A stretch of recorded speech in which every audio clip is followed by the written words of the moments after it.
দিয়া institution for competitive এক্সামের তরফ থেকে আমাদের আজকে এসএলএসটির ক্লাস, এবং এই এসএলএসটিতে আজকে এই মুহূর্তে হচ্ছে হিস্ট্রি বিজয়নগর সাম্রাজ্য। মানে বুঝতেই পারছো, আমরা চলে গেলাম মধ্যযুগের ইতিহাসে, এবং এই বিজয়নগরের হিস্ট্রি বিগত বছরের কিছু প্রশ্ন রয়েছে, তার মধ্যে 2016-তে রয়েছে দুটো, এবং তারও আগে যদি আমরা দেখে নিই, শেষ 2012 এবং 2011 পরপর 3টে বছরে সর্বসাকুল্যে স্ট্যাটিস্টিক্স করলে দেখা যায় 7টা কোশ্চেন এসছে এই 3 বছরে। এই চ্যাপ্টারটার একটা বড় সমস্যার জায়গা হচ্ছে যে এত কিছু একসঙ্গে ঘটছে, আমাদের মনে রাখতে অসুবিধা হয়। তা আমরা এই ক্লাসের মধ্যে চেষ্টা করেছি সেটাকে একটা ছকভিত্তিক তৈরি করা, মানে যে এই ডাইনেস্টি যখন তৈরি হচ্ছে তখন দিল্লির সুলতান কে ছিল, ঠিক, এবং এটা কত থেকে কতদিন পর্যন্ত রাজত্ব করেছিল, এবং কটা রাজবংশ এর সঙ্গে যুক্ত ছিল, এবং এই বর্তমানের যে জায়গাটা বিজয়নগর সেটা কি নামে পরিচিত। প্রাথমিকভাবে এটা জেনে নেব, আর তার সঙ্গে সঙ্গে নিকটবর্তী নদী এবং তার পাশাপাশি কিছু ব্যবসা বাণিজ্য আমাদের জেনে নিতে হবে।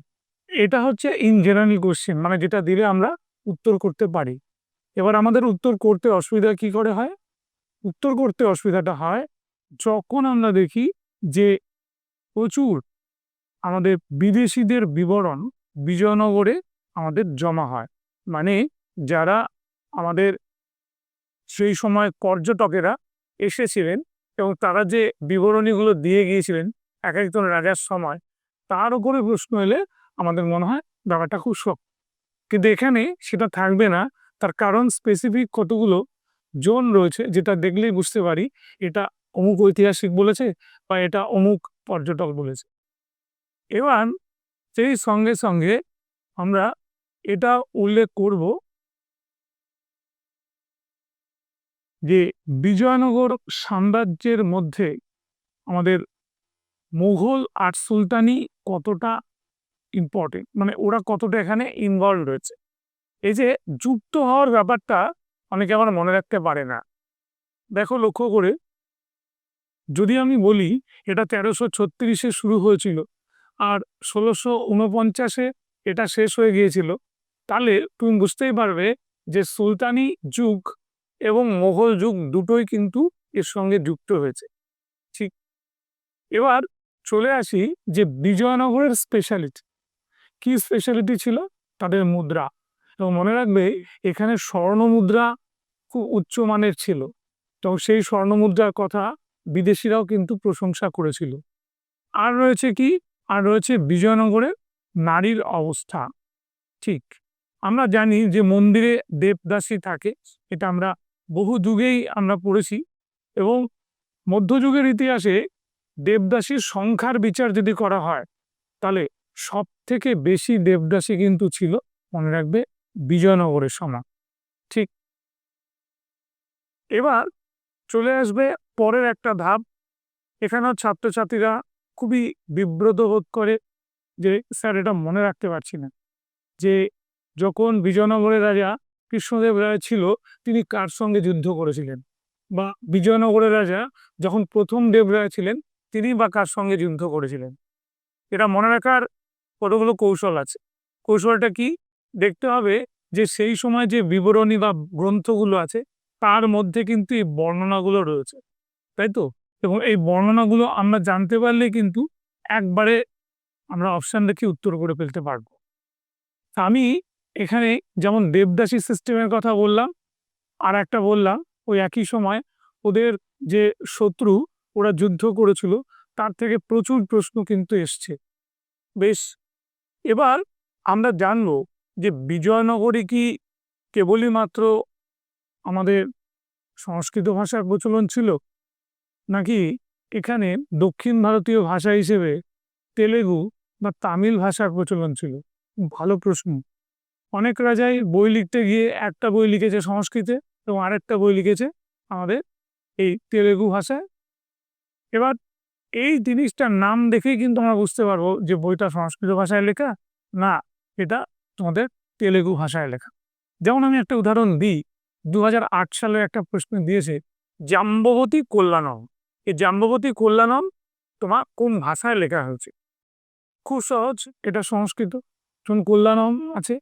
আবার দেখো, একই রকম ভাবে আমুক্ত মাল্যদা, এটা কিন্তু লেখা হয়েছে তেলেগু ভাষা। ঠিক।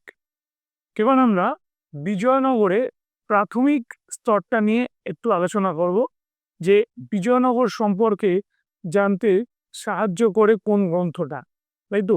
এখানে প্রচুর গ্রন্থ আছে। একটা বই আছে, যে বইটার লেখক হচ্ছে রবার্ট শিওয়েল।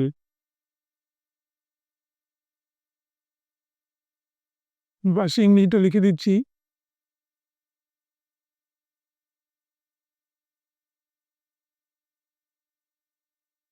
Robert Sewell. এবার রবার্ট সিওয়েলের লেখা বইটার নাম কি? এই বইটা নাম হচ্ছে the forgotten empire. The forgotten empire, Robert সিওয়েলের এই গ্রন্থটা, যে বইটা পড়ে উদ্বুদ্ধ হয়েছিল অনেকটাই শরদিন্দু বন্দ্যোপাধ্যায়। এবং শরদিন্দু বন্দ্যোপাধ্যায়ের তুঙ্গভদ্রার তীরে আমাদের একটা বেশ উঁচু মানের ঐতিহাসিক উপন্যাস ছিল, যেটা বিষয়বস্তু ছিল বিজয়নগর। মনে রাখবে। ইবন বতুতা রচিত রাহেলা বা তুহাক্কাত উন নাজ্জার গ্রন্থ থেকে সঙ্গম বংশের প্রতিষ্ঠাতা প্রথম হরিহরের সাম্রাজ্যের ইতিহাস জানা যায়। পেয়ে গেল একটা তথ্য। তাহলে প্রথম হরিহরের সাম্রাজ্যের ইতিহাস জানার জন্য আমাদের ইবন বতুতার তুহাফাত উন নাজ্জার, তাই তো, ফি ঘরাইবুল আমসার কিতাবুল রাহেলা, যাকে আমরা এক কথায় এই রাহেলা বলে চিনি, এই বই থেকে আমরা জানতে পারি। নেক্সট, আল্লাসানি পেড্ডানের মনুচরিতম। এই পেড্ডানের লেখা মনুচরিতম গ্রন্থ থেকে বিজয়নগর সাম্রাজ্যের সমাজ ও জাতিভেদ প্রথার বিবরণ সম্পর্কে আমরা জানতে পারি। নেক্সট, তারপর দেখো গঙ্গা দেবী। এই যে গঙ্গা দেবীর লেখা বইটা মাদুরা বিজয়ম গ্রন্থ থেকে গঙ্গা দেবীর পুত্র রাজকুমার কম্পন, মানে কুমার কম্পনের মাদুরাই বিজয়ের বিবরণ পাওয়া যায়। তাহলে আল্লাসানি পেড্ডানের কথা পেলাম এবং গঙ্গা দেবীর কথা পেলাম, যে গঙ্গা দেবীর লেখা বইটা মাদুরা বিজয়ম গ্রন্থ থেকে বা কুমার কম্পন বা রাজকুমার কম্পনের মাদুরাই বিজয়ের বিবরণ আমরা পেয়েছি। ঠিক। তাহলে এখানে তিনটে বইতে তিনটে ইনফরমেশন কিন্তু আমাদের ভীষণ ভীষণ রকমভাবে ইম্পর্টেন্ট, যেটা আমরা খুব ভালোভাবে তৈরি করব। নেক্সট, গঙ্গাধর রচিত গঙ্গাদাস প্রতাপ বিলাসম একটা নাটক ছিল। এই নাটক থেকে জানা যায় যে বিজয়নগর শহরটি বাহমনি এবং ওড়িশার গজপতিদের দ্বারা আক্রান্ত হয়।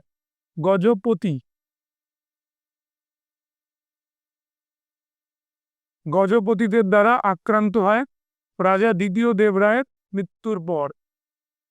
মনে থাকবে।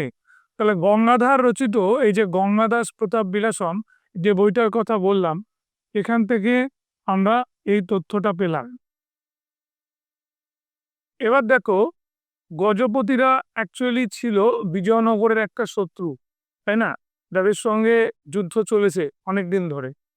রাজনাথ ডিমডিমা, রাজনাথ ডিমডিমা বা ডিমডিমা রচিত সালু ভাবা উদ্যাম, সালুক বংশের ঐতিহাসিক প্রশস্তি।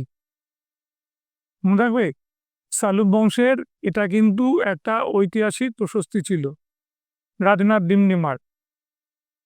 কৃষ্ণদেব রায় রচিত আমুক্ত মাল্যদা গ্রন্থে বিজয়নগরের রাজাদের রাজনৈতিক ধারণা পাওয়া যায়। মনে থাকবে। তাহলে বিজয়নগরের রাজাদের রাজনীতি বা রাজনৈতিক ধারণা পেতে গেলে আমাদের সাহায্য করে কোন গ্রন্থটা? এটা হচ্ছে আমুক্ত মাল্যদা। মনে থাকবে এটা। নেক্সট, তারপর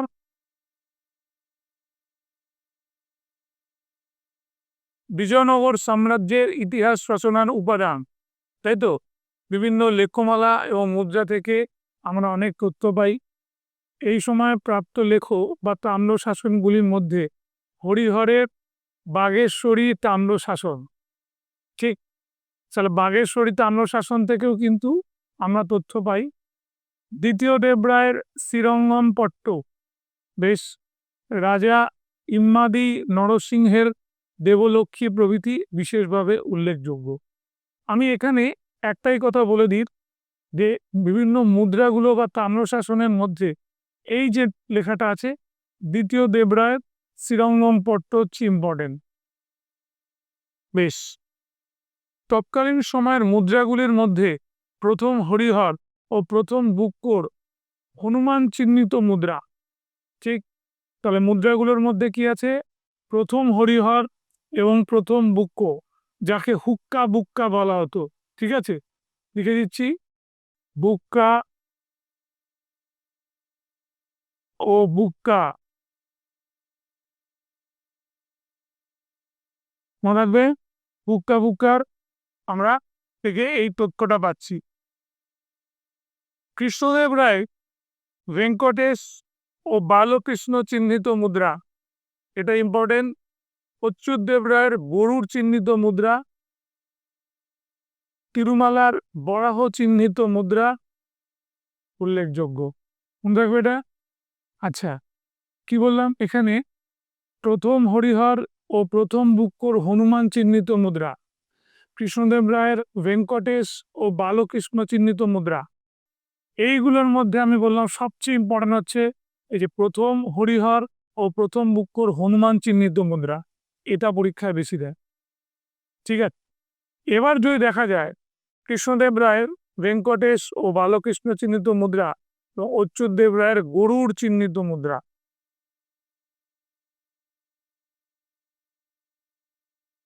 তিরুমালা বরাহ চিহ্নিত মুদ্রা, এগুলো কিন্তু খুবই উল্লেখযোগ্য। এই সময় প্রাপ্ত বিভিন্ন ঐতিহাসিক নিদর্শন থেকে জানা যায় যে রাজ্যে প্রচলিত স্বর্ণমুদ্রাকে বলা হতো বরাহ বা প্যাগোডা, ঠিক আছে? এই যে বরাহ বা প্যাগোডা, ঠিক আছে? পানাম পেরতা, এই বরাহ আর প্যাগোডা কিন্তু বেশি ইম্পর্টেন্ট, পরীক্ষায় দেয়। রৌপ্য মুদ্রাকে বলা হতো তার এবং তামার মুদ্রাকে বলা হতো জিতল, ঠিক আছে? তাহলে রৌপ্য মুদ্রা তার, এটা, আর তামার মুদ্রা জিতল, যেটা সুলতানি যুগের মুদ্রা, তাই তো? এটা ছিল। এবারে এক্ষেত্রে বলে রাখি তোমাদের একটা বড় কথা, যখন এটা 1336 খ্রিস্টাব্দে শুরু হয়, সে সময় একটা বড় ইতিহাস রয়েছে। সে বড় ইতিহাসটা হচ্ছে, তখন মোহাম্মদ বিন তুগলক কিন্তু আমাদের দিল্লির সুলতান ছিলেন, এবং সেই সময় কিন্তু এই স্বাধীন বিজয়নগরে আমাদের সূচনা ঘটে। এবং সেখানে যে ঐতিহাসিক ঘটনাটা আছে, এটা আমি আরেকবারও বলে দিচ্ছি। এটা হচ্ছে আমাদের আমাদের ওড়িশাতে যখন কাকাতীয় বংশের যে রাজারা রাজত্ব করছেন, এবং তাদের ওই সময়টায় আমাদের কি বলবো, সঙ্গমের দুই পুত্র হরিহর আর বুক্কো ওখানে ওই প্রতাপরুদ্রদেবের দরবারে ওরা চাকরি করত। ঠিক সেই সময় মোহাম্মদের এক আত্মীয়, ঠিক আছে, যার নাম আমাদের ঘুরসাপ, ঠিক আছে, এই ঘুরসাপ আক্রমণ করেন এবং ওদেরকে কি করে ধর্মান্তরিত করেন এবং বেশ কিছু লোককে হত্যা করেন, এবং হরিহর আর বুক্কোকে ধর্মান্তরিত করে, মানে আমাদের হিন্দু ব্রাহ্মণ থেকে ওদের মুসলিম ধর্মে রূপান্তরিত করেন, করে ওদের জেলের মধ্যে বন্দি করে। ঠিক সেই অবস্থার মধ্যে আমাদের দীর্ঘদিন না ফেরার পর ওর বাবা সঙ্গম যখন খুব চিন্তিত হয়ে উঠল, তখন আমাদের কি করলেন, ওদের যে পুরোহিত মাধব বিদ্যারণ্যকে পাঠালেন, ও মাধব বিদ্যারণ্য এই দুই ভাইকে ওখান থেকে উদ্ধার করলো এবং পুনরায় আমাদের যজ্ঞ করে পুজো আর্চা করে ওদের হিন্দু ধর্মে রূপান্তরিত করে নিয়ে ফিরে আসে। এবং তারপরে ওদেরকে বলেন যে তোমাদের বাবা সঙ্গম একটি স্বপ্ন দেখেছে, যে স্বপ্নে তিনি দেখতে পেয়েছেন যে এই মোহাম্মদ বিন তুগলকের রাজত্বকালে তারা আমাদের রায়চুর দোয়াব অঞ্চলকে কেন্দ্র করে, ঠিক আছে, এই আমাদের তুঙ্গভদ্রা নদীর তীরে তখন কর্ণাটক একটা স্বাধীন হিন্দু রাজ্য প্রতিষ্ঠা করেছে। তো এই স্বপ্নাদেশের কথা বলার পর ওরা সেই স্বপ্নাদেশ নিয়ে আমাদের 1336 খ্রিস্টাব্দে স্বাধীন বিজয়নগর রাজ্যে প্রতিষ্ঠা করেন। ঠিক আছে, এটা হচ্ছে একটা প্রিফেস, এটা প্রথম এর একটা সূত্র, এটা আমি বলে দিলাম। এবার দেখো সাহিত্যিক উপাদান। সাহিত্যিক উপাদানের মধ্যে গঙ্গাদেবীর লেখা মাদুরা বিজয়ম, এটা ইম্পর্টেন্ট, আমি আগেই বলেছি। আল্লাসানি পেড্ডানের মনুচরিতম, এটাও পরীক্ষায় এসছে। বিরূপাক্ষ পণ্ডিতের লেখা চেন্না বা বাসব, ততটা ইম্পর্টেন্ট নয়, চেন্না বাসব পুরাণ।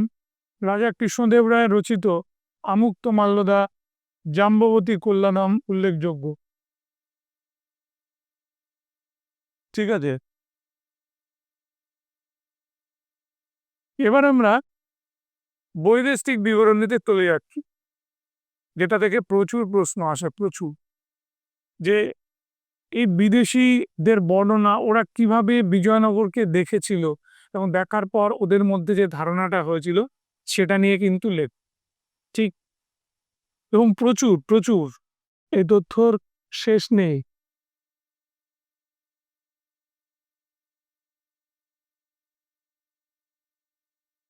সিজার ফ্রেডরিক, ডোমিঙ্গো পায়েজ, নিকিতিন, দেখে নাও, সবাই রয়েছে, বিভিন্ন রাজবংশ। যে ঘটনাটা তোমাদের বললাম সেটা আছে, 4টি রাজবংশ দেওয়া, এবং এখান থেকে আবার তোমাদের শুরু হয়েছে একটা একটা করে রাজবংশ, তাই তো? পুরোটা যদি তোমরা দেখো এখানে পুরো কোনো কিছুই বাদ নেই।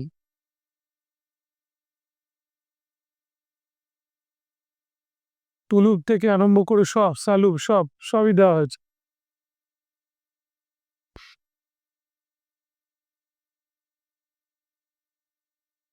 তালিকোটার যুদ্ধ সব আলাদা আলাদা করে দেখা দেওয়ার। এবার এই শাসন ব্যবস্থা, এগুলোর একটা আলাদা আলাদা করে ভাগ দেওয়ার। সমাজ জীবন, নারীদের স্থান,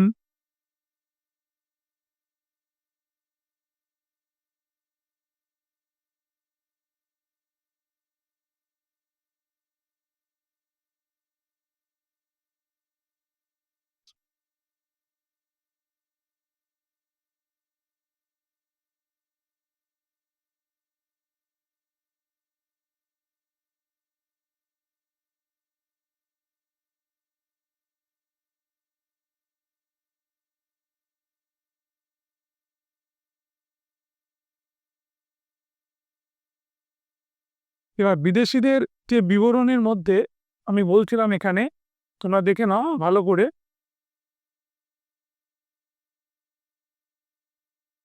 প্রথমে যার কথা বলা হয়েছেন তিনি হচ্ছেন নিকোলো কন্টি, ইটালীয় পর্যটক। নিকোলো কন্টি অ্যাকচুয়ালি উনি এসেছিলেন প্রথম দেবরায়ের সময়, মনে থাকবে, প্রথম দেবরায়ের সময় নিকোলো কন্টি ভারতবর্ষে এসেছিলেন। এবার এই ইটালীয় পর্যটক যাকে বলা হচ্ছে, তিনি কিভাবে দেখেছিলেন বিজয়নগরকে এবং সেই সম্পর্কে তিনি কিভাবে বর্ণনা দিয়েছিলেন সেটা একটু আমরা বিস্তারিতভাবে আলোচনা করব। 1422 খ্রিস্টাব্দে সঙ্গম বংশীয় রাজা প্রথম দেবরায়ের শাসনকালে ইতালি পর্যটক নিকোলো কন্টি বিজয়নগরে আসেন।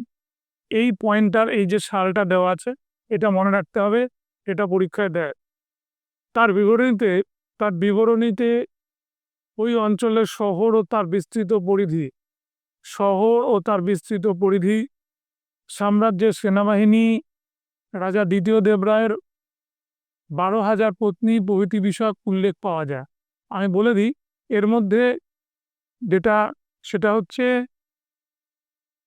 এই যে পুরো বিজয়নগরের যে বিস্তৃতিটা ছিল সেটা সম্পর্কে উনি একটা বর্ণনা দেন এবং বলেছে সেই কথাটা, এটা পরীক্ষা আমি দেখেছিলাম, বিজয়নগরের 60 মাইল ব্যাসার্ধের মধ্যে রয়েছে।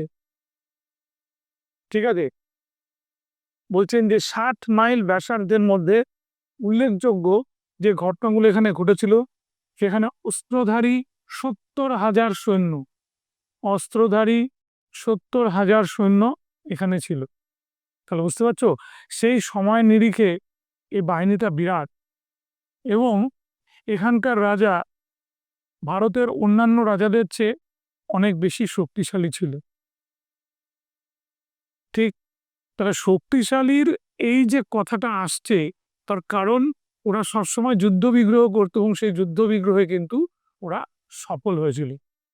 ঠিক, তাহলে এই নিকোলকন্ডি যে প্রথম দেবরায়ের সময় আসছে, প্রথম দেবরায়ের সময় কিছু বর্ণনা দিয়েছেন এবং তিনি দ্বিতীয় দেবরায়কেও দেখে গেছেন, দ্বিতীয় দেবরায়েরও কিন্তু বর্ণনা দিয়েছেন। এবার আমরা চলে আসি পরের পয়েন্টে, আব্দুর রাজ্জাক। আব্দুর রাজ্জাক একটা হিসেব দিয়েছে যে বিজয়নগরের পরিধি ছিল 165.75 কিলোমিটার বা 64 মাইল। বুঝতে পারছো, 165.75 কিলোমিটার বা 64 মাইল, এটা অনেক। এবং বলছে এর মানুষের খাদ্যের মধ্যে একটি গোলাপ ফুল ও আবশ্যিক ছিল। কি বলা হলো? একটি গোলাপ ফুলও আবশ্যিক ছিল। পারসিক দূত আব্দুর রাজ্জাক সমরকন্দের শাসক শাহরুখের দূত হিসেবে 1422 খ্রিস্টাব্দে কালিকটের রাজা জামোরিন, তাই তো, জামোরিন রাজসভায় আসেন এবং পরের বছর বিজয়নগরে পৌঁছন দ্বিতীয় দেবরায়ের রাজত্বকালে। ঠিক আছে, দ্বিতীয় দেবরায়ের রাজত্বকালে। তাহলে এই যে আমি বললাম যে দুজনের দুটো তোমার কি বল পরিধি নিয়ে কথা বলেছেন, নিকোলকন্ডি এবং আব্দুর রাজ্জাক। এবার আব্দুর রাজ্জাকের প্রশ্নটা যেটা দেয়, তিনি হচ্ছে সমরখন্দের শাসক। তিনি সমরখন্দের শাসক, কি নাম বললাম, শাহরুখের তিনি দূত হিসেবে বিজয়নগরে আসেন। মনে রাখবে এই যে সমরখন্দের তোমার শাসকের কথা বললাম, এই ভদ্রলোক কিন্তু বাবরের তোমার পূর্বপুরুষদের একজন ছিলেন, তাই তো। বাবর এই রুটটা থেকেই এসেছিল, যেহেতু বাবর সমরখন্দের শাসক ছিলেন এবং বাবরের বাবা ওমর শেখ মির্জা সমরখন্দেরই কিন্তু রাজা ছিলেন। মনে রাখবে এটা। বেশ, এবার আমরা তারপর চলে যাই, এই যে কালিকটের রাজা জামোরিনের রাজসভায় যে এসেছিলেন আব্দুর রাজ্জাক, সেটাও কিন্তু খুব একটা ইম্পর্টেন্ট ঘটনা। এবং যখন উনি বিজয়নগরের রাজা দ্বিতীয় দেবরায়ের কাছে পৌঁছচ্ছেন, তখন অলরেডি তার মোটামুটি ভারত সম্পর্কে একটা আইডিয়া হয়ে গিয়েছে। মনে থাকবে। বেশ, পরের পয়েন্টে যাই। তার লেখা থেকে দ্বিতীয় দেবরায়ের রাজত্বকাল, অর্থনৈতিক সমৃদ্ধি, গিল্ড ব্যবস্থা, ঠিক আছে, গণিকা ও তাদের সচ্ছল অবস্থা সম্পর্কে জানা যায়। এখানে একটা প্রশ্ন হয়, এটা ইউপিএসসির কোশ্চেন ছিল। বলছে বিজয়নগরে যে রেভিনিউ, যে রাজস্ব উঠত, সেই রাজস্বের মধ্যে সব থেকে বেশি রাজস্ব কাদের থেকে আদায় করা হতো? সেটা বলছে কোনো একটা গণিকালয় থেকে, ওই গণিকাদের থেকে এই তোমার রাজস্বটা সবচেয়ে বেশি আদায় করা হতো। মনে থাকবে, মনে থাকবে, এটা ভীষণ ভীষণ রকমভাবে ইম্পর্টেন্ট। এইবার আব্দুর রাজ্জাকের মতে বিজয়নগরের মতো একটি শহর সারা বিশ্বে চোখ দিয়ে দেখা যায় না বা কান দ্বারা শোনা যায় না। কি অপূর্ব একটা বর্ণনা করেছেন, যে এত সুন্দর, বিশেষ করে যে পাহাড় টাহাড়ের যে বর্ণনাগুলো দিয়েছেন, যে উনি মনে করেছেন উনি সমরকন্দ থেকে এসছেন ঠিকই, কিন্তু এখানের সৌন্দর্যটা তার কাছে অনেক বেশি মনে আছে। ঠিক হয়ে গেল। তাহলে এই তথ্যটা তোমরা পেলে, অর্থনৈতিক সমৃদ্ধি, হিল ব্যবস্থা আর এই গণিকাদের সচ্ছল অবস্থা, এটা আব্দুর রাজ্জাকের বইতেই একমাত্র পাওয়া যায়। বেশ, এবার আমরা এখান থেকে চলে যাব নুনিদের কথায়। নুনিদ, তাই তো, ফ্র্যাঙ্কো নুনিজ বা ফার্নান্দো নুনিক। ফার্নান্দো নুনিক রাজা কৃষ্ণদেব রায়ের সময় বিজয়নগরে আসেন। ঠিক, মনে রাখবে। এবং তার রচনা থেকে তৎকালীন অনেক গুরুত্বপূর্ণ ঐতিহাসিক ঘটনা সম্পর্কে জানা যায়। তিনি ব্রাহ্মণদের সৎ, দক্ষ, পরিশ্রমী, তীক্ষ্ণ মেধাবী, ঠিক আছে, এবং হিসাব শাস্ত্রে পারদর্শী বলে উল্লেখ করেছেন, ঠিক আছে।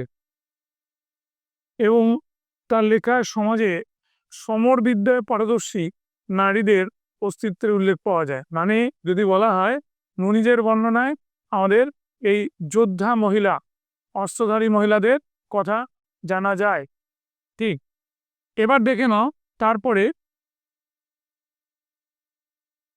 1522 খ্রিস্টাব্দে কৃষ্ণদেব রায়ের রাজত্বকালে পর্তুগিজ পর্যটক ডোমিঙ্গো পায়েজ বিজয়নগরে আসেন। এটা অনেকবার দিয়েছে প্রশ্নটা, তাই তো।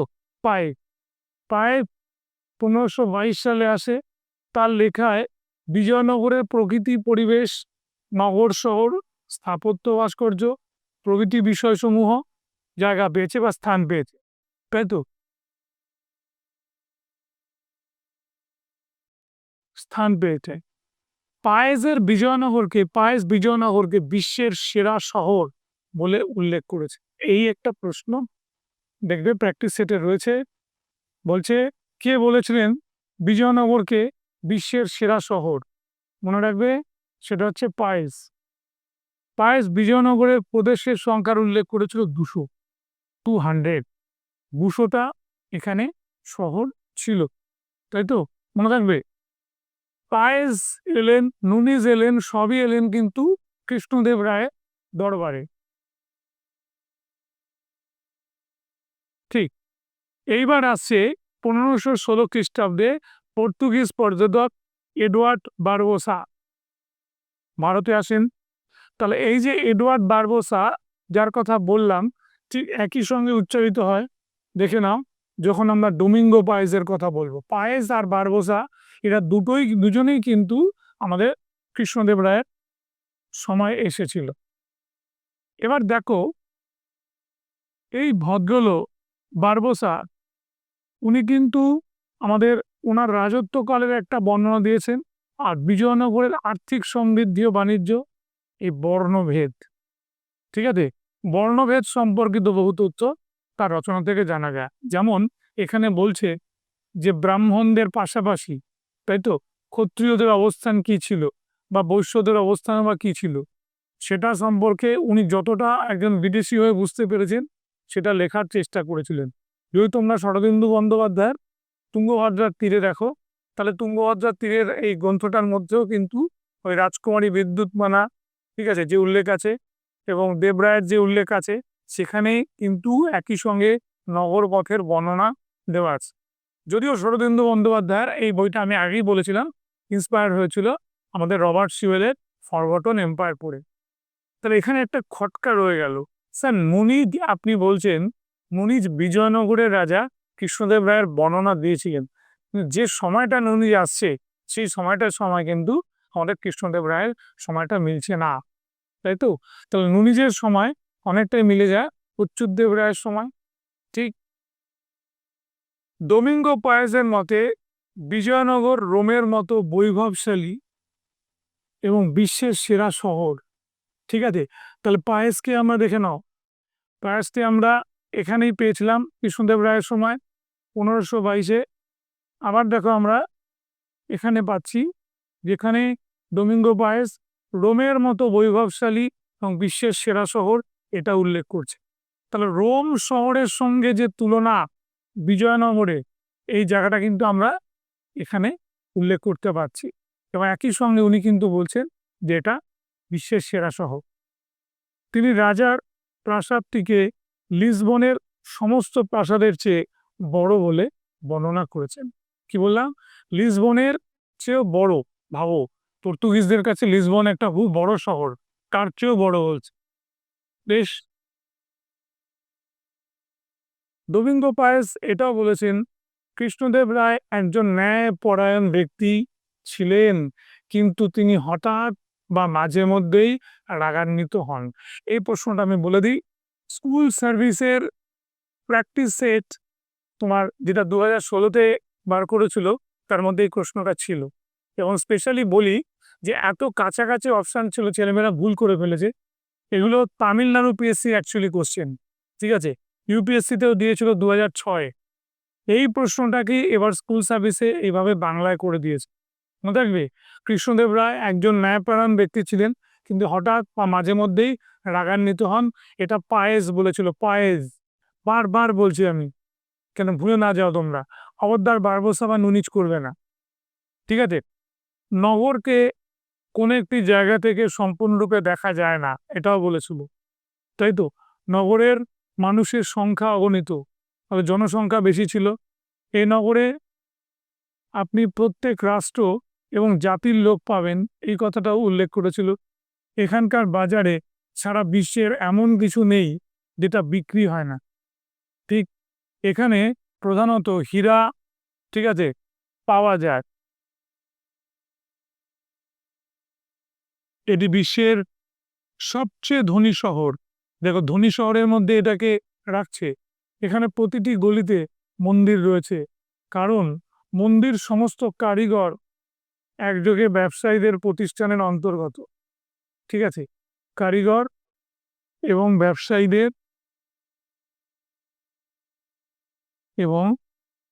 ব্যবসায়ীদের প্রতিষ্ঠানের অন্তর্গত, ঠিক আছে এই কথাটা? আচ্ছা, আমি এটা একটু তোমাদের ঠিক করে দিই, তোমাদের কনফিউশন যদি রয়ে যায়। সিজার ফ্রেডরিকের কথা বলতে গেলে তোমাদের বলে রাখি, তুলনামূলকভাবে কোনো প্র্যাকটিসেটে সিজার ফ্রেডরিক পাওয়া যায় না। তবু তোমরা জেনে রাখো যে সিজার ফ্রেডরিক কোন সময় এসেছিলেন। এটা বিজয়নগরের রাজাদের সময়, এটা মনে রাখবে। নিম্নলিখিত পর্যটকদের মধ্যে কে আসেননি? যদি ভুল করেও সিজার ফ্রেডরিকটা দেখে তোমরা রাইট চিহ্ন দাও, তাহলে ভুল হবে, কারণ সিজার ফ্রেডরিক এসেছিলেন। সিজার ফ্রেডরিক ছিলেন ইতালীয় পর্যটক। তালিকোটার যুদ্ধের 2 বছর পরে 1567 খ্রিস্টাব্দে ফ্রেডরিক আমাদের 6 মাসের জন্য বিজয়নগরে আসেন। এটা 6 মাস, 6 মাস মানে 6 মাস, 6 মাস মানে হচ্ছে 6 মাস বিজয়নগরে আসেন। তাহলে কালিকোটার যুদ্ধ কবে হয়েছিল? খুব সহজেই পেয়ে গেলে, 1565।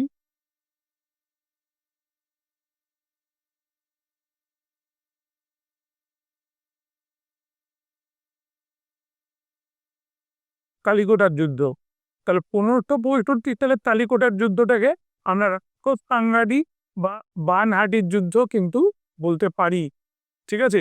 এবং বলছে সিজার ফ্রেডরিক ঠিক কালিকোটার যুদ্ধের 2 বছর পরে এসেছিলেন।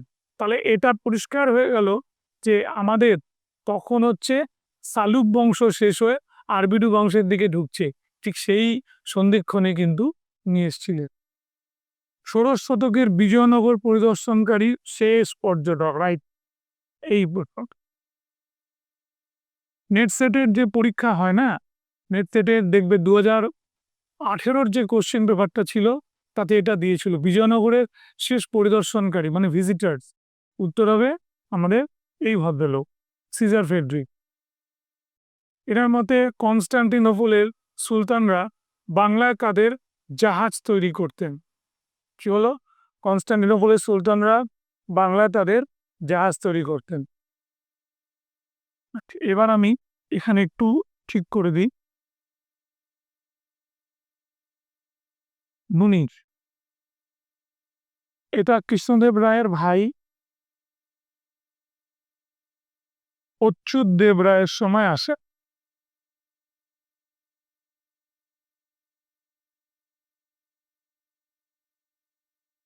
এটা মনে রাখবে, অচ্যুত দেব রায় হচ্ছে কৃষ্ণদেব রায়ের ভাই।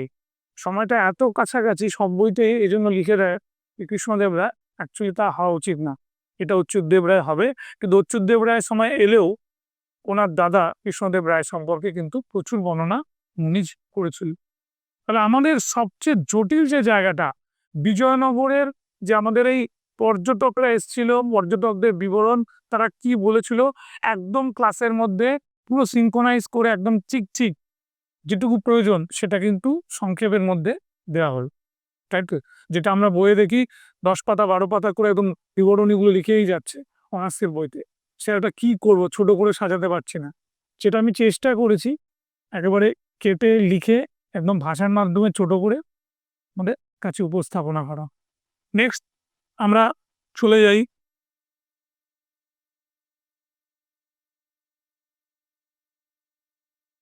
এবার আসছে নিকিতিন। নিকিতিনের ওপর একটা কথা আমার বলার আছে।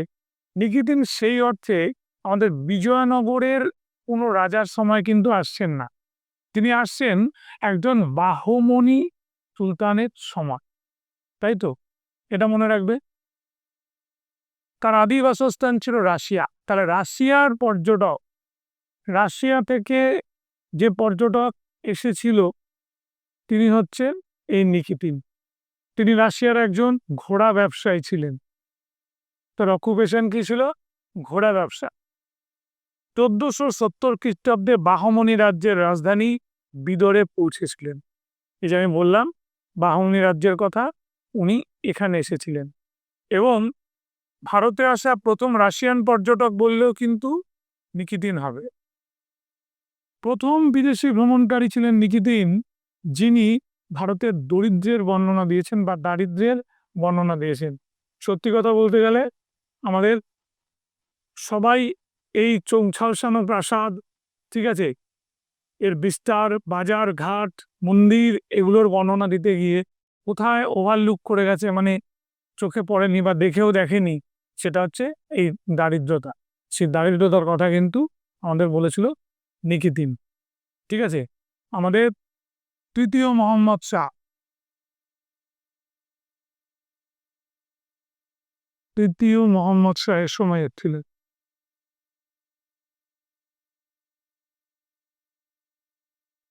মনে থাকবে বাহমনি সুলতান।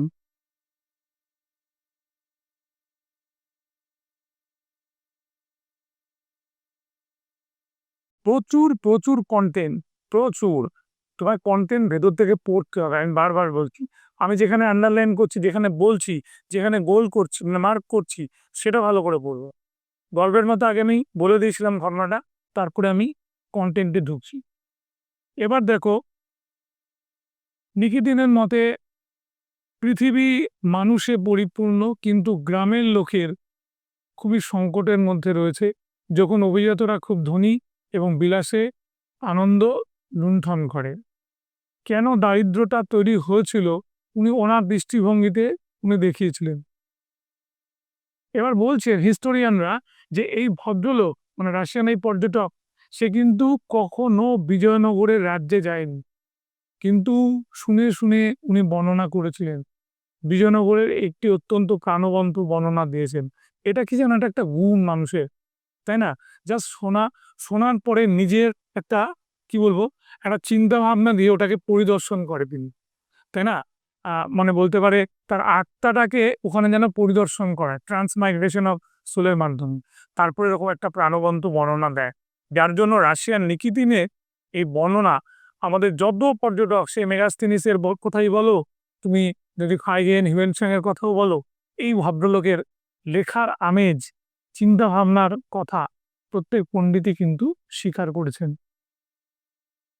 তার মধ্যে বিজয়নগরের সেনাবাহিনীতে 1,00,000 পদাতিক সৈন্য, 50,000 অশ্বারোহী সৈন্য ছিল। তাহলে সেনাবাহিনীর আরেকটু ডেপথে ঢুকলো এবং বলছে এই বিশাল শহরটি 3টে দুর্গ দ্বারা বেষ্টিত ছিল। ঠিক, এটা উনি কিন্তু বলে যাচ্ছেন পুরোপুরি বিদরে বসে বসে। ঠিক, এবং এনার কথাবার্তার উপরে, মানে ওনার ওই সময়টার উপরে একই রকম ভাবে আরেকটা ছাপ ছিল। ওই বাহমনি রাজা, মানে বললাম তৃতীয় মোহাম্মদ, সেই সময়টাও কিন্তু উনি উল্লেখ করেছিলেন, তার সময়ের ঘটনাগুলোকেও উল্লেখ করেছিলেন।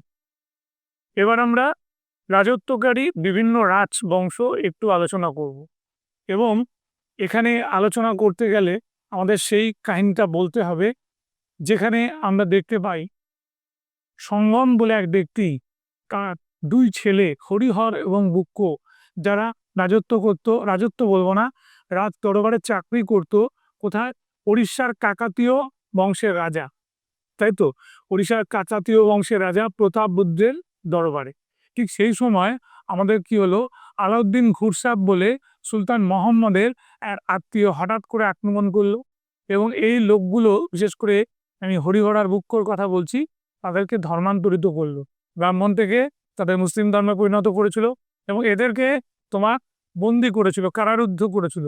এবং কারারুদ্ধ করবার পর যখন অনেক দিন হয়ে গেল তার ছেলেরা ফিরে আসছে না, সঙ্গম তাদের কুলপুরোহিত মাধব বিদ্যারণ্যকে জানালো। মাধব বিদ্যারণ্য রওনা দিল ওড়িশার পথে এবং দেখলো যে তারা কারাগারের একটা আলকুটুরির মধ্যে বন্দি। সেখান থেকে তাদের উদ্ধার করলো এবং তিনি পূজা অর্চনার মাধ্যমে আবার তাদের হিন্দু ধর্মে রূপান্তরিত করলেন এবং বললেন যে তোমাদের বাবা সঙ্গম যে স্বপ্ন দেখেছে সে এই তুঙ্গভদ্রা নদীর তীরে, ঠিক আছে, এই তুঙ্গভদ্রা নদীর তীরে আমাদের একটা স্বাধীন হিন্দু রাষ্ট্র তোমার গড়ার কথা বলেছিলেন। তাহলে রায়চুর দোয়াব অঞ্চলে তুঙ্গভদ্রা নদীর তীরে একটা স্বাধীন হিন্দু রাষ্ট্রের কথা যখন বললেন, ওরা ওই স্বপ্নাদেশের কথা পেয়ে 1336 সালেই ওই অঞ্চলে মানে ওই দিকেই আমাদের রায়চুর দোয়াব অঞ্চলে তুঙ্গভদ্রা নদীর তীরে প্রতিষ্ঠা করলেন এই বিজয়নগর সাম্রাজ্য। তাহলে এই কাহিনী যেটা রবার্ট সিওলের বর্ণনা থেকে আমি বললাম, এইখান থেকেই কিন্তু শুরু হয়ে যাচ্ছে আমাদের বিজয়নগরের রাজবংশের ইতিহাস। এবার বিজয়নগরের রাজবংশের ইতিহাসে আমাদের মনে রাখতে হবে 4 বংশ ছিল, তাই তো?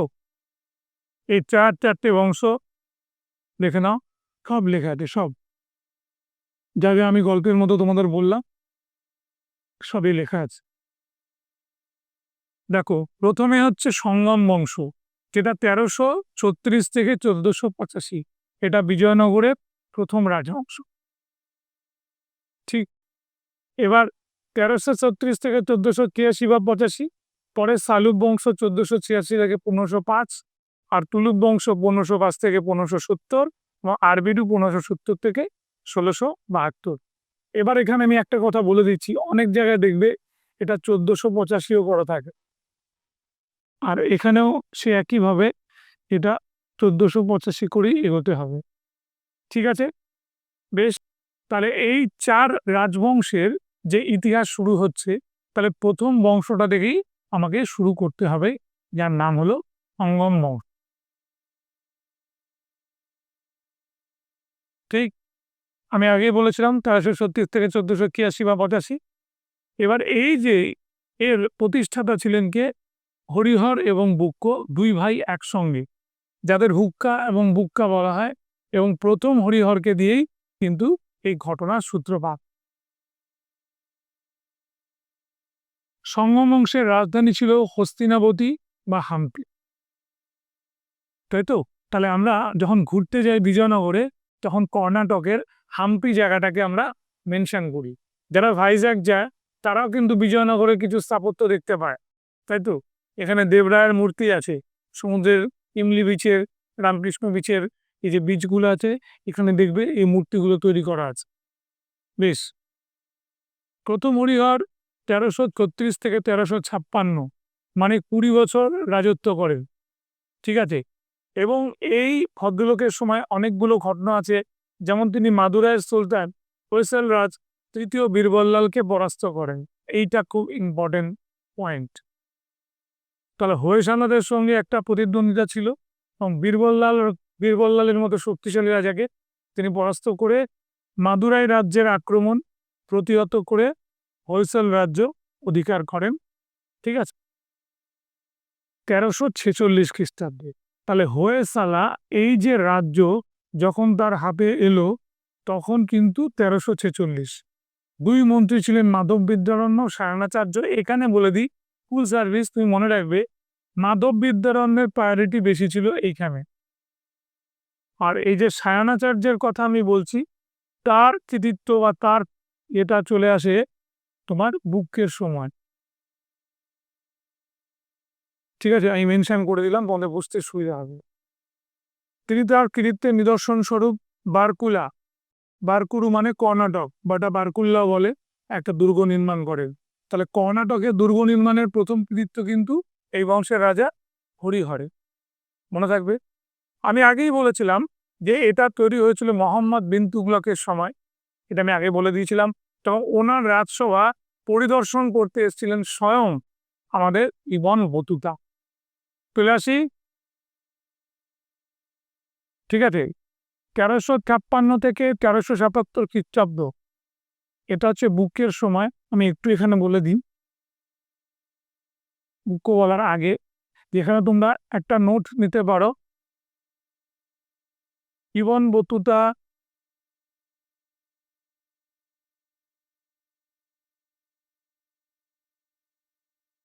হরিহরের রাজসভা পরিদর্শন করে।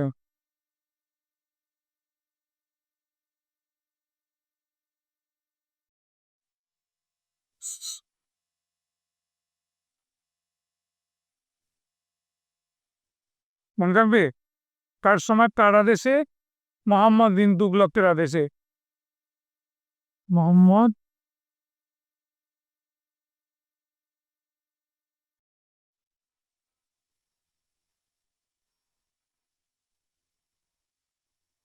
ঠিক আছে, যেটা আমি পরে উল্লেখ করেছি শাসন ব্যবস্থা বলার সময় দেখে দিলাম।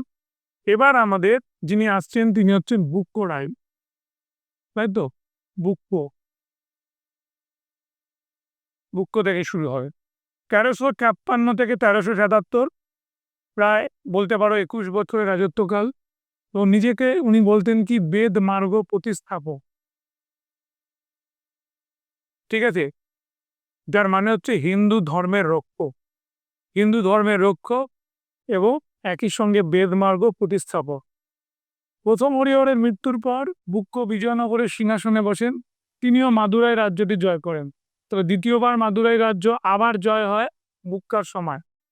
বাহমনি রাজ্যের সঙ্গে বিজয়নগরের দীর্ঘকালীন সংঘর্ষের সূত্রপাত হয় বুক্কের সময়। তাহলে বিজয়নগর এবং বাহমনিদের সংঘাতটা, ঠিক আছে, তার সময় শুরু হলো, উত্তর কিন্তু বলতে হবে বুক্কো রায়। এবং এখানে আরো একটা পয়েন্ট তোমাদের জুড়তে হবে, চীনের সঙ্গে তিনি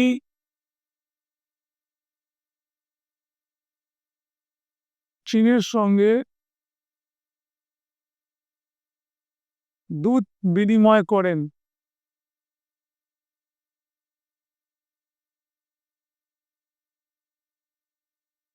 ঠিক আছে, তিনি চীনের সঙ্গে কি বললাম, দূত বিনিময় করেন। এটা একটা ভাইটাল পয়েন্ট। এই সময় সেতুবন্ধ রামেশ্বর পর্যন্ত বিজয়নগর সাম্রাজ্য বিস্তার লাভ করে। ঠিক, সেতুবন্ধ রামেশ্বর মানে বুঝতে পারছো কতটা বড় জায়গা। এবং বুক্কো সত্যি কথা বলতে গেলে দুজন বাহমনি রাজার সঙ্গে কন্টিনিউয়াসলি যুদ্ধ করেছিলেন, ঠিক আছে, মনে রাখবেন। তাহলে বুকের এই বর্ণনা, বুকের যে এসেনশিয়াল পয়েন্টসগুলো আমরা বললাম, তারপর চলে যাব আমাদের এই যে চীন সম্রাটের দূতকেতন বলেছিলাম। একটি লেখতে নিজেকে পূর্ব পশ্চিম সমুদ্রের অধিপতি বলে উল্লেখ করেছে। পূর্ব পশ্চিম সমুদ্রের অধিপতি, বুঝতে পারছো? তার মানে কতটা বড় রাজ্য সে তৈরি করেছিল। হরিহর এবং বুক্কো সূচনাকালে দুজন রাজার যে সাফল্য ছিল, পরবর্তী রাজাদের কাছে কি সেই সাফল্য ছিল, তা বড় প্রশ্ন। তাহলে আমাদের কাছে চলে যেতে হবে দ্বিতীয় হরিহর। এবং দ্বিতীয় হরিহরের মধ্যে যেটা আমরা দেখতে পেয়েছিলাম সেটা হচ্ছে উনি মহারাজা ধীরাজ উপাধি নিয়েছিল। মহারাজা ধীরাজ, দেখো বিজয়নগর রাজাদের মধ্যে উনি এটা নিচ্ছেন। তারপরে রাজ পরমেশ্বর, ঠিক আছে, এই রাজোচিত উপাধিগুলো তার নামের সঙ্গে পাওয়া যায়। ঠিক আছে, মহীশূর, কন্নড়, ত্রিচিনাপল্লী, যার মধ্যে মহীশূরটা খুব ইম্পর্টেন্ট ছিল, এবং অবশ্যই কাঞ্চি প্রভৃতি অঞ্চল জয় করেন। তাহলে চোলদের যে অঞ্চলটা পেয়েছিলাম আমরা কাঞ্চি, সে কাঞ্চিপুরম বা কাঞ্চি রাজ্যটা তাদের মধ্যে যুক্ত হয়েছিল। এবং আশ্চর্য ব্যাপার, যদি আমরা বলি প্রথম দিকে প্রাচীন ভারতের সঙ্গমদের দ্বারা প্রভাবিত হয়েছিল চোলরা, যাদের শাসন ব্যবস্থা প্রভাবিত হয়েছিল। আবার বিজয়নগরের শাসন ব্যবস্থাও কিন্তু চোল শাসন ব্যবস্থা দ্বারা প্রভাবিত হয়েছিল। 1398 খ্রিস্টাব্দে রায়চুর দোয়াব অঞ্চল দখল নিয়ে দ্বিতীয় হরিহরের সঙ্গে বাহমনি রাজ্যের শাসক ফিরোজ শাহের সংঘর্ষ বাধে এবং এই যুদ্ধে দ্বিতীয় হরিহর পরাস্ত হন। তাহলে এই যে একজন বিখ্যাত রাজা, বাহমনিদের শ্রেষ্ঠ রাজা ফিরোজ শাহ বাহমনি, তার সঙ্গে দ্বিতীয় হরিহরের যুদ্ধ হন এবং উনি পরাস্ত হন। তিনি শিবের উপাসক ছিলেন এবং 1406 খ্রিস্টাব্দে তার মৃত্যুর পরে সিংহাসনের উত্তরাধিকার নিয়ে তার পুত্রদের মধ্যে একটা দ্বন্দ্ব বাঁধে, তাই তো? এই দ্বন্দ্ব বাঁধার পরে যার হাতে সিংহাসন আসে তার কেউ নন, প্রথম দেবরায়। অনেক উপন্যাসের কেন্দ্রীয় চরিত্র হচ্ছে প্রথম দেবরায়, তাই তো? খুব যে বেশি দিন রাজত্ব তাও না, দেখো 1406 থেকে মাত্র 1422, তাই তো? 16 বছর রাজত্ব। বিখ্যাত তেলুগু কবি শ্রীনাথ তার রাজসভা অলঙ্কৃত করেছিলেন। তার রচনাকৃতির মধ্যে উল্লেখযোগ্য হলো হরিহর বিলাসী।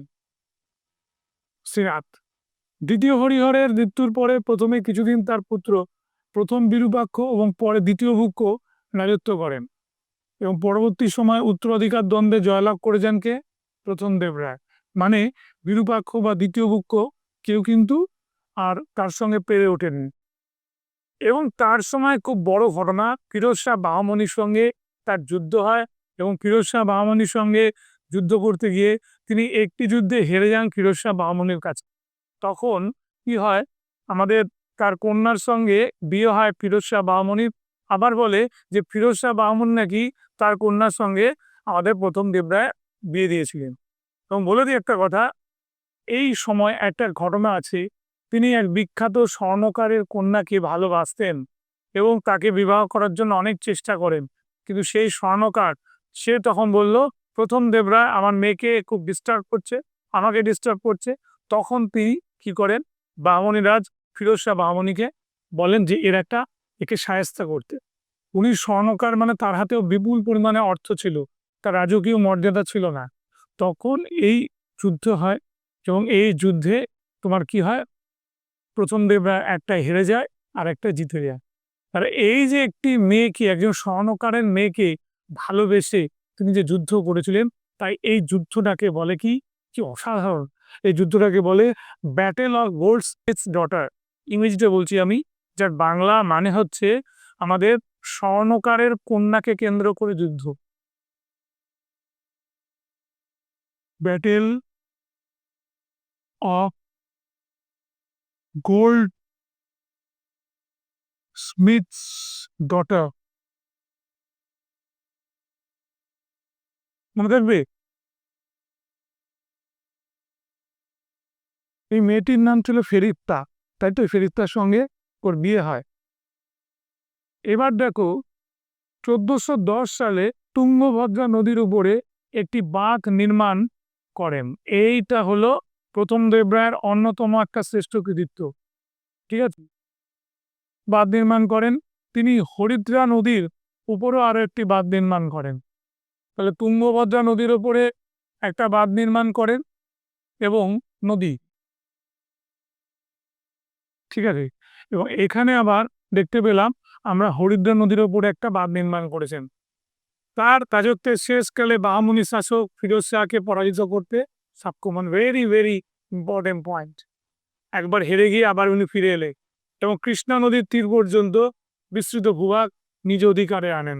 তার শাসনকালে বিদেশি পর্যটকদের মধ্যে ইতালীয় পর্যটক নিকোলো কন্টি বিজয়নগরে আসেন। এটা আমি আগেই আলোচনা করেছি পর্যটকদের বিবরণে, ঠিক আছে? প্রথম দেবরায়, এবং কথিত আছে প্রথম দেবরায় নাকি তার সেনাবাহিনীতে মুসলিম সৈন্যদের নিয়োগ করেছিলেন, মনে থাকবে? বেশ, এবার আসছে বিজয়রার। একেবারে আনইভেন্টফুল, না পড়লেও তোমাদের চলে, বিশেষ কিছু জানা যায় না, লিখে দিয়েছি। এবার ইম্পর্টেন্ট হচ্ছে দ্বিতীয় দেবরায়।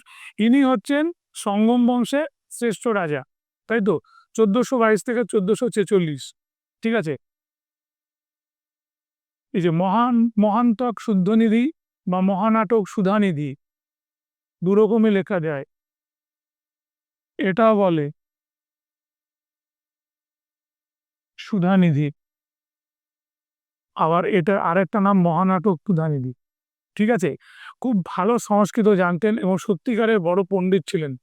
দ্বিতীয় দেবরায় শ্রীলঙ্কার বাহিনীকেও পরাস্ত করেছিলেন এবং মনে রাখবে তাকে দেবরাজ ইন্দ্রের সঙ্গে তুলনা করা হতো। দেবরাজ ইন্দ্র,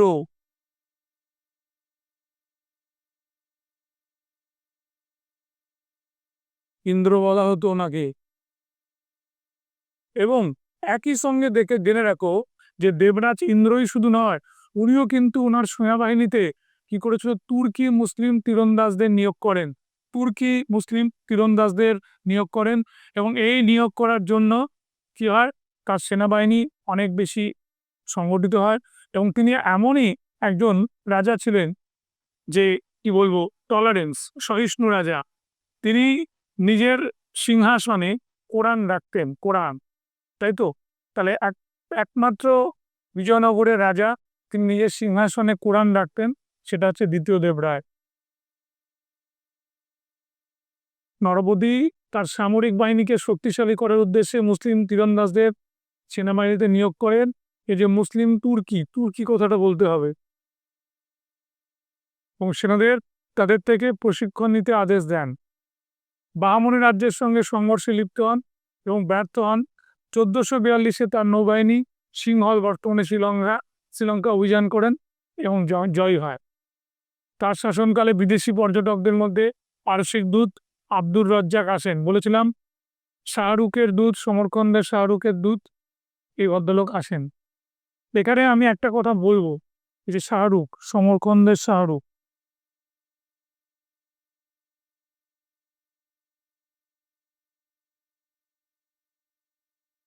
কি বলতে পারি, তিনি সিংহাসনে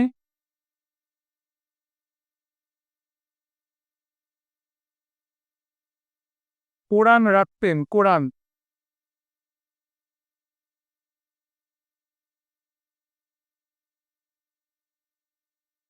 মনে থাকবে?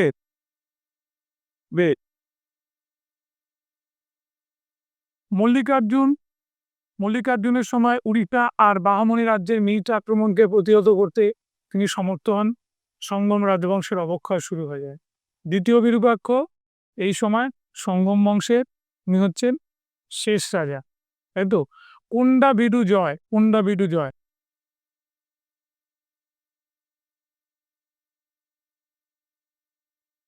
কুন্ডাবিডু জয় হয় এই সময়টা, মনে রাখবে। দ্বিতীয় বিরূপাক্ষের সঙ্গে সঙ্গে আমরা এই পর্বটা, বিজয়নগরের প্রথম পর্বটা আমরা শেষ করছি। আমরা এরপরে চলে যাব বিজয়নগরের দ্বিতীয় পর্ব, যেখান থেকে আমাদের সালুব তুলুব আরবিডু হয়ে একদম শাসন ব্যবস্থা বা বিজয়নগরে সবকিছু আমরা বাকি বাকি জিনিসগুলো সব আমরা আলোচনা করব। দিয়া ইনস্টিটিউশনের পক্ষ থেকে আমাদের এই বিজয়নগরের প্রথম পর্ব শেষ করলাম।